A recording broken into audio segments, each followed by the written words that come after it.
Hey everyone, welcome back to Twinges 英会話。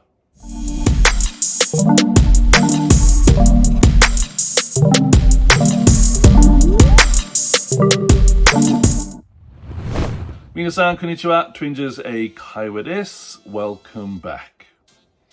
で、今日のワンポイントレッスンは Phrasal Verb、句動詞。で、今日の Phrasal Verb は to grow out of。To grow out of means to lose interest in someone or something due to age or maturity.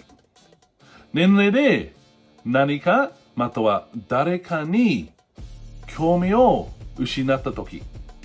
例えば、I used to like アンパンマン but I grew out of it.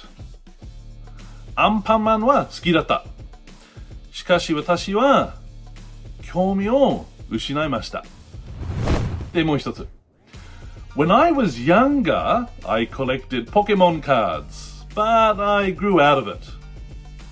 小さい頃、ポケモンカードを集まってたけど、興味なくなった。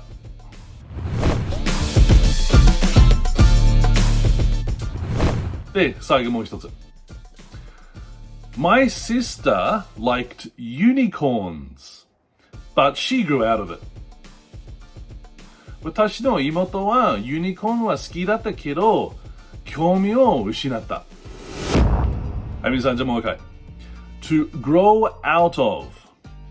To lose interest in something or someone due to age or maturity.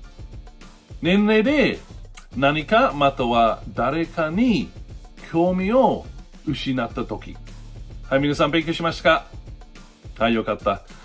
それで質問ならば、大変ならば、みんな下コメントお願いします。で、皆さんいつも見る。本当にありがとう。Thank you for watching and see you in the next one. Bye bye.